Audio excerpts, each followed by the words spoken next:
There's a legend from the year 1519 that historians still argue about today. It involves a Spanish horse, a beast of war, a tank of the 16th century wrapped in steel and muscle. And it involves a weapon made of stone. The Spanish conquistadors wrote back to their king in terror. They claimed that a single Aztec warrior, wielding a club embedded with black glass, cut the head off a stallion in one single swing. One swing. Steel cannot do that. Iron cannot do that. So what kind of dark sorcery was hidden in the jungles of Mexico? They called it the Macuahuitl. And for the Spanish soldiers who thought their steel armor made them gods, this weapon was the rude awakening that proved gods bleed too. To understand the fear, you have to smell the air. The year is 1519. Hernán Cortés and his men are marching deep into the heart of Mexico. They're clad in heavy Toledo steel. In the humid, suffocating heat of the jungle, they are boiling alive inside their own armor. They're tired, they're sick, and they are being watched. The Spanish brought gunpowder, they brought cannons, they brought the arrogant belief that they were the apex predators. But the Aztecs, they didn't fight like Europeans. In Europe, you fight to kill, you stab the heart, you end it quick. But the Aztecs didn't want you dead, not yet. They wanted you alive, squirming, screaming, because their gods were thirsty. And to capture a man without killing him, you need a weapon that can disable him instantly. A weapon that causes so much pain, the mind simply shuts down. Look at it. It looks primitive, doesn't it? A flat wooden paddle, shaped like a cricket bat, carved from heavy oak or mesquite wood. But the wood is just the delivery system. The true horror lies in the edges. This is obsidian, volcanic glass. When you break steel, it has a jagged, dull edge. But when you fracture obsidian, it breaks down to a single molecule. Let me repeat that. A single molecule. It is 5 times sharper than the finest surgical steel used in hospitals today. A modern scalpel looks like a saw blade under a microscope compared to this. When a Macuahuitl hits you, it doesn't cut your skin. It separates the cells of your body so cleanly, you might not even feel it until the blood starts spraying. But here is the twist, the paradox that confused the Spanish. It is glass. Glass breaks. Why would you bring a glass sword to a steel fight? Because the Aztecs knew something the Spanish didn't. They designed the weapon not to last forever, but to shatter inside you. Imagine the blade striking your arm. The obsidian slices through the muscle, but upon hitting the bone, the microshards shatter. Now you have a deep laceration filled with thousands of microscopic glass splinters. You cannot stitch it up, you cannot pull them out. The infection sets in within hours. It was a biological time bomb. The Spanish learned this lesson the hard way. It was a standard patrol. The conquistadors felt safe behind their steel breastplates and chainmail. Then the whistles started. Not bird calls, but the death whistle, the scream of 1,000 tortured souls. The clash was instant. A Spanish captain raises his Toledo sword to parry a blow. He expects the wooden club to bounce off, but the Macuahuitl is heavy. It carries the momentum of a mace. The impact dents the helmet, the concussion rattles the brain, and then the draw cut. The Aztec warrior pulls the weapon back. The obsidian teeth hook onto the chainmail. They snap, but not before they find the gap between the helmet and the gorget, the neck. Gunpowder smoke fills the air, blinding everyone. The Spanish realize their mistake. Their armor was designed to stop clean cuts and arrows. It was not designed to stop a chainsaw made of rock that weighed 4 pounds and was swung with religious fury. And the horse? The legend says the neck was severed. Physics suggests the spine was shattered and the flesh was parted, leaving the head hanging by a thread of skin. Either way, the result was the same. The tank was stopped. The Spanish survived that day. Technology and discipline saved them, but the psychological damage was done. They realized that savages didn't mean weak. They realized that in the close quarters of the jungle, their long rapiers were clumsy, their muskets were too slow to reload. The Spanish began to change their tactics. They tightened their formations. They stopped chasing the Aztecs into the trees. They thought they had figured it out. Stay away from the club, they said. Keep your distance and the glass cannot hurt you. But the Aztecs were watching too. They saw the Spanish pulling back. They saw the fear of the close combat blade. So the weapon masters of Tenochtitlan went back to the drawing board. They took the deadly Obsidian concept and they gave it reach. The Spanish thought the Macuahuitl was the peak of brutality. They were wrong. Because waiting for them at the next causeway was not a sword, it was the Tepostopili, a spear that could slash like a sword and penetrate steel like a needle. And unlike the sword, this one didn't need to get close to kill you. The real massacre was just beginning. The Spanish line begins to buckle. Their horses refuse to charge into a wall of jagged glass.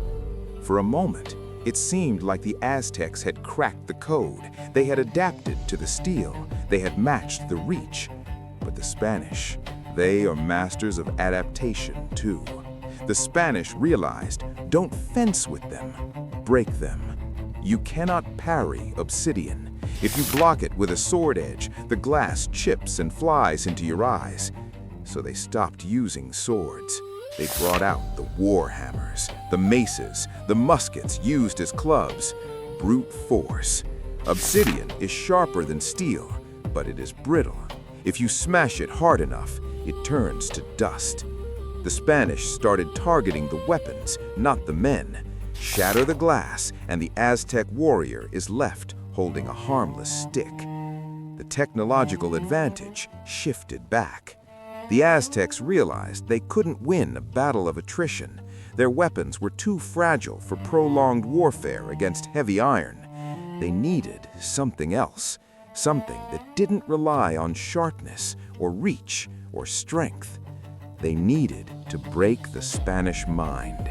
If they couldn't kill the body of the conquistador, they would kill his courage. Deep in the temples, the priests handed out a new instrument to the warriors, not a weapon of war, but an instrument of terror. Listen closely. That is the sound of the death whistle, and it was the overture for the bloodiest night in the history of the Americas, La Noche Triste, the Night of Sorrows. When one death whistle screams, it sounds like a human in agony. When 1,000 scream together, it sounds like the gates of the underworld have shattered. It was midnight, June 30th, 1520. The Spanish were trying to sneak out of Tenochtitlan. They moved in silence. They wrapped their horses' hooves in cloth. They thought they were ghosts moving through the mist. But the Aztecs were not sleeping. They were waiting. And when that first whistle blew, the darkness didn't just scream, it bit. Greed is a heavy burden. Before the escape, Hernán Cortés gave his men an order: take what you want. It was a trap of their own making. The soldiers, terrified but greedy, stuffed their armor with gold bars. They filled their pockets. They were walking banks. A Macuahuitl is dangerous, but gold is deadly. Because on a rainy night, on a slippery bridge, agility is the only thing that keeps you alive. And the Spanish had just voluntarily made themselves heavier than stone. The Aztecs had removed the bridges. Huge gaps of black water cut the causeway. The Spanish built a portable wooden bridge to cross them. It worked for the first gap, but as the heavy horses and gold-laden men crossed, the bridge sank into the mud. It stuck. They couldn't move it to the next gap. They were trapped. This was not a battlefield. This was a kill box. The Spanish formation, the famous square, was useless on a narrow strip of land only 20 feet wide. They couldn't form lines. They couldn't aim their cannons. And the Aztecs knew it. Here, the Macuahuitl evolved again. It wasn't just a sword. It was a paddle. It was a club. They didn't try to duel the Spaniards. They struck the horses' legs. They bashed the helmets. The goal wasn't to kill on the causeway. The goal was to knock them off. Splash! That was the sound of death that night. The armor, the gold, the heavy wool clothes soaked in water. A conquistador in the water sinks like an anvil. They didn't drown in water. They drowned in greed. And for those who didn't sink, the canoe warriors were waiting. Long hooks dragged men from the causeway into the boats. If you were dragged into a boat, you weren't killed. You were gagged, bound, and saved for the altar. Panic set in, pure animalistic panic. The vanguard reached the second gap. No bridge. The horses stopped. The men behind pushed forward. "Go, go," they screamed. And then physics took over. History calls it the Bridge of Sorrows. The gap in the causeway was filled, not with wood, not with stone. It was filled with the bodies of dead horses, dead Tlaxcalan allies, and dead Spaniards. Also the gold, the looted treasure of an empire, formed the foundation of a corpse bridge. Those who survived walked on their friends. Cortés, the great commander, fought his way through. He saw his army disintegrating. The sound of the Macuahuitl crunching into bone was drowned out only by the screams of men being dragged away alive toward the great temple. Even as they ran, they could look back. Fires were lit on the top of the pyramids. They could see the silhouettes of their captured comrades. They could see the obsidian knives rising. The Aztecs were thanking their gods for the victory immediately. Morning revealed the scale of the disaster. The lake was red with blood. 2/3 of the Spanish force was gone. Over 600 Spaniards, thousands of native allies, all the artillery, all the gunpowder, most of the horses, and the gold lies at the bottom of Lake Texcoco to this day. The Aztecs had won. They had driven the invaders out. They celebrated. They looted the bodies. They took the steel swords. They took the helmets. And they took the clothes. But in their victory, they made a fatal mistake. They touched the dead. They breathed the air of the sick. The Spanish left Tenochtitlan, yes, but they left a Trojan horse behind. It wasn't a soldier. It wasn't a weapon you could hold. It was invisible.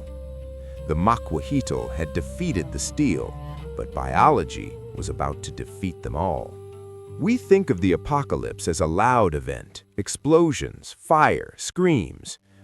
But the end of the Aztec world was silent. After the Spanish fled on the Night of Sorrows, the Aztecs thought they had won.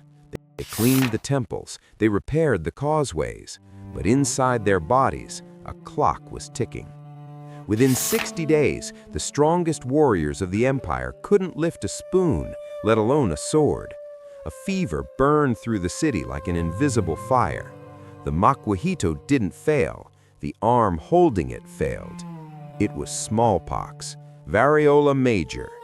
The Spanish brought it unknowingly, but it acted like a biological nuclear weapon.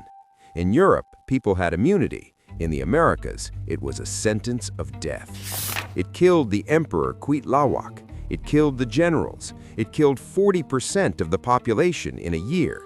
When Cortés returned months later to besiege Tenochtitlan, he didn't find the ferocious army that had chased him out. He found a graveyard. The warriors stood on the walls, starving, covered in sores, holding their obsidian weapons with trembling hands. They fought. Oh, they fought with the fury of the dying, but the war was already over. So why don't you see Macuahuitls in museums today? Why do we have thousands of Roman swords, but almost zero Aztec blades? Because the Spanish burned them. To the Catholic priests, these weren't just weapons, they were instruments of the devil, tools of human sacrifice. They destroyed the armories, they banned the art of knapping. Within one generation, the knowledge of how to make the perfect obsidian blade was lost. The Spanish replaced the glass demon with steel swords and iron crosses. They thought they had erased the legacy forever. They were wrong. Fast forward 500 years, we are in the age of lasers and titanium. But in the most delicate surgeries, eye surgery, brain surgery, modern science hit a wall. Steel is too rough. Even the best steel scalpel leaves a jagged scar at the cellular level. So scientists looked back. They looked at the Aztec technology. And today, elite surgeons use obsidian scalpels. Why? Because obsidian cuts between the cells. It doesn't tear them. Wounds made by obsidian heal faster. They leave almost no scar. The irony is poetic. The weapon designed by the god of death to harvest hearts has been reborn as the ultimate tool of healing. The wood rotted away, the empire fell, but the glass is eternal. The Macuahuitl teaches us a brutal lesson about technology. You can have the sharpest blade in history, you can have the bravest warriors, but if you cannot control the environment, if you cannot see the invisible enemies, you will lose. The Aztec Empire didn't fall because their weapons were inferior. In a fair fight, man to man, the Macuahuitl terrified the Spanish. They fell because two worlds collided, and biology picked a winner. It is a weapon of contradictions, beautiful but deadly, fragile but sharper than anything man can make, primitive yet futuristic. So here is the question that haunts historians.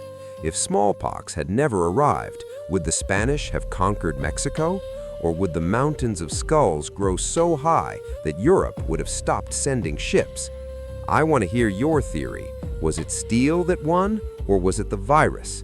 Drop your strategy in the comments below. I read every single one. And if you survived this journey through the jungle of death, welcome to the arsenal. Click that subscribe button, turn on notifications, because next week we leave the jungles and go to the frozen north to find a weapon that the Vikings claimed was forged by giants. This is Julian's Arsenal. History is sharp. Don't get cut.